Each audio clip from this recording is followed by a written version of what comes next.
Les jeunes des régions de Gbeke et du Hambol, district autonome de la vallée du Bandama, célèbrent la journée africaine de la jeunesse. Cette journée célébrée le 1er novembre de chaque année. C'est pour marquer un arrêt, pour célébrer la jeunesse, pour montrer le potentiel que ces jeunes ont pour qu'ils puissent s'asseoir un instant et faire un bilan pour pouvoir contribuer à tout ce qui est développement dans les différentes nations. À Bouaké, cette journée est marquée par plusieurs communications relatives aux opportunités qu'offrent les structures étatiques et privées aux jeunes. Le délégué régional du Conseil national des jeunes du Côte d'Ivoire de Gbeke appelle la jeunesse à être responsable de son avenir. Les jeunes sont résolument engagés dans le plaidoyer. Voyez-vous, rien de grand ne peut s'opérer si on ne sait pas plaider, si on ne sait pas demander. Les jeunes doivent pouvoir négocier avec la manière, à travers la discipline. Les autorités locales exhortent les jeunes à se former dans tous les domaines d'activité. Le pays a ses réalités. Le président de la République, son Excellence Alassane Ouattara, le ministre de la Jeunesse, Touré Mamadou, font beaucoup pour que les jeunes soient à la lumière, mais à eux-mêmes de s'aider en s'auto-éduquant. Jean-Claude Kouassi, ministre-gouverneur du district autonome de la vallée du Bandama, parrain de cette journée, rappelle la volonté du président de la République, Alassane Ouattara, de faire de l'emploi des jeunes une priorité. Le gouvernement ivoirien envisage d'investir plus de 460 milliards de francs CFA entre 2021 et 2025, c'est-à-dire en 5 ans, pour l'insertion professionnelle des jeunes. Le gouvernement s'est fixé à cet effet un objectif de 8 millions d'emplois à créer d'ici l'an 2030. Durant 30 jours, les activités de la célébration de la jeunesse africaine se feront autour du thème « Briser les barrières à la participation et à l'inclusion significative des jeunes dans le plaidoyer ».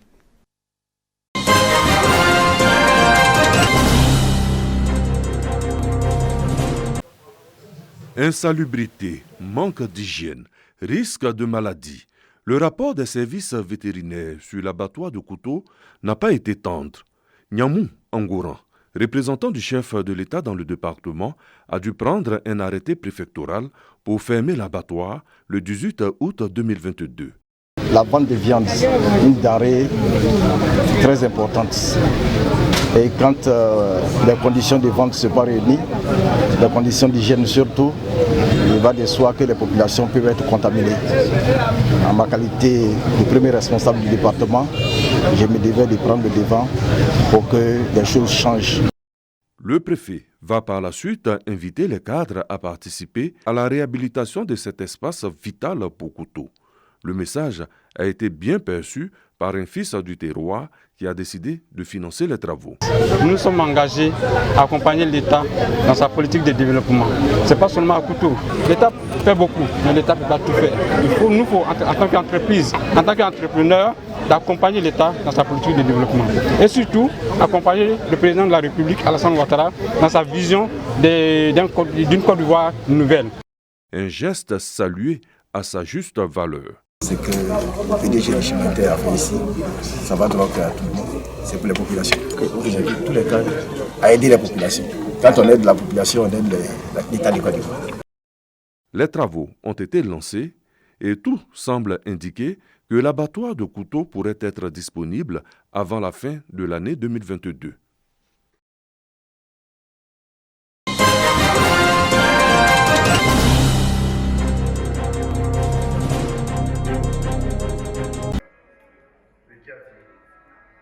C'est avec le film Détecteur de mensonges que le collège Le Wallet de Sakassou a remporté le Grand Prix de la 4e édition du FECAB, Festival du cinéma amateur de Bouaké. Par la réalisation de leur court-métrage, les élèves de cet établissement secondaire ont tenu en haleine le public du centre culturel Jakaka. Ils se classent ainsi le lycée modèle de Demokro et le collège Henri Poincaré, respectivement 2e et 3e. Il s'agit d'un petit très turbulent qui sèche les cours, qui trompe la vigilance des parents. Donc, grâce à l'avènement de la digitalisation, elle a su détecter les mauvaises conduites de l'enfant. Organisé par la Direction régionale de la culture et de la francophonie de Gbeke, le FECAB vise à détecter des talents du 7e art à l'école. Ce festival met en compétition les établissements secondaires et universitaires de Côte d'Ivoire à travers des films de 13 minutes. Pour la promotion du cinéma à Bouaké, les autorités locales plaident pour la création de salles de cinéma. À Bouaké, on a besoin vraiment de vendre la culture. On a surtout besoin d'espace. Parce que dans une ville comme Bouaké, on n'a pas de salle de spectacle. Donc on a vraiment besoin, c'est un plaidoyer. La ministre de la Culture et de la Francophonie, Françoise Rimac, félicite les organisateurs du FECAB. Notre présence ce soir aussi veut démontrer que le cinéma est un secteur important. C'est un secteur qui évidemment peut permettre de faire rayonner notre pays à l'international. Digitalisation et émergence, tel est le thème de la 4e édition du Festival du cinéma amateur de Bouaké. 7 films étaient en compétition. L'élève du collège Kij Pascal de Mans, Abi Traoré, remporte le prix de la meilleure actrice. Chaque lauréat a reçu des vidéoprojecteurs, trophées et plusieurs lots.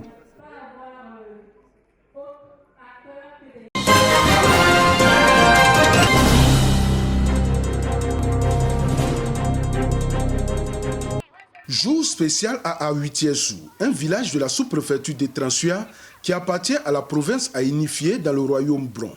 Aujourd'hui, ce sont les enfants qui sont à l'honneur. Dans les cuisines, les jeunes filles s'affairent à concocter les meilleurs mets, accompagnés surtout du foutou ignam.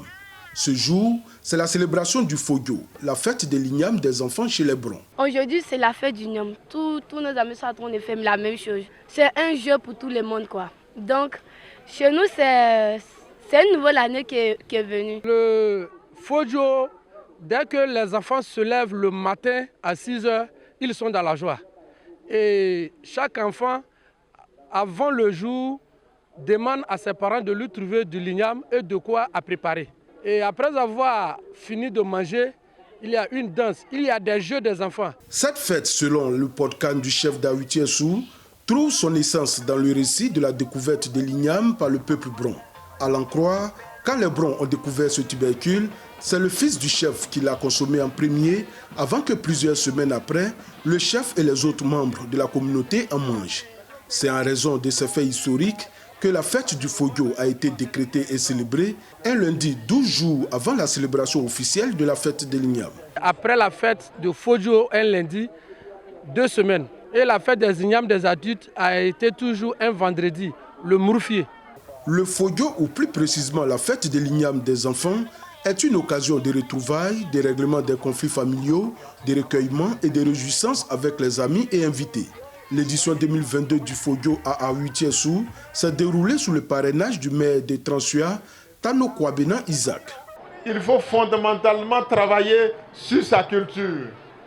Et sa culture doit commencer par les enfants. Parce que ces enfants-là, ils sont le lendemain de Awitiessou et de notre région. Au cours de cette célébration, les populations ont eu droit à plusieurs prestations de danse, des sketchs et bien d'autres activités culturelles.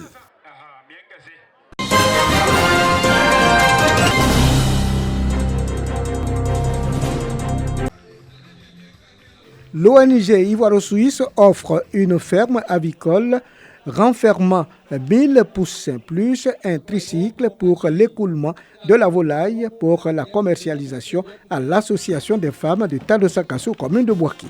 Le don se situe dans le cadre du programme de l'autonomisation des femmes et la lutte contre la pauvreté en milieu rural. À l'inauguration de l'édifice agropastoral, les bénéficiaires ont témoigné leur reconnaissance aux donateurs pour cette marque d'attention. Je suis très contente. Je remercie ONG. On souhaiterait bien gérer et acheter au moins des pondeuses. Nous sommes très heureux d'avoir reçu ce don en faveur de nos femmes. Et nous sommes persuadés que ce don va leur permettre de pouvoir, un tant soit peu, subvenir à leurs besoins. Le représentant de l'ambassade de Suisse en Côte d'Ivoire a dit la joie de soutenir significativement l'autonomisation financière des femmes en milieu rural. Cette ferme avicole pour leur permettre de générer des revenus, pour leur permettre de pouvoir améliorer un tant soit peu leurs conditions de vie. Donc c'est une autre manière de contribuer au développement de la société en luttant contre la pauvreté. Donc nous pensons qu'avec cette ferme et avec le bon soin qu'elles vont en prendre, elles pourront générer des revenus pour l'autonomisation. Dès présent, ont marqué le passage des responsables de cette ONG ivoiro-suisse à Tano Sakasso.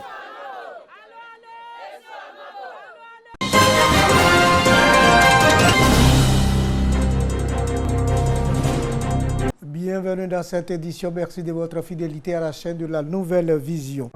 Kwadwo Kwame s'est définitivement éloigné du micro. Le patron de la rédaction télé de RTI Bouaké est décédé dans la nuit du samedi 5 au dimanche 6 novembre 2022 dans sa 59e année à Bouaké. Après 33 ans de service à la RTI, il dépose ainsi définitivement le micro.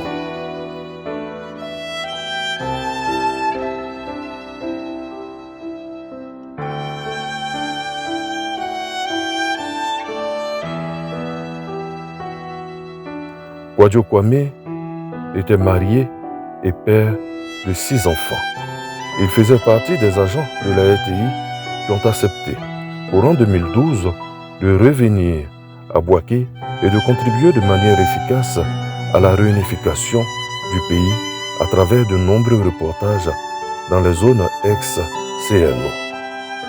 Kwadwo Kwame laisse un vide au sein de RTI Bouaké où tous ses collègues louent son humanisme. Fin de cette édition, merci de nous avoir suivis. Au revoir.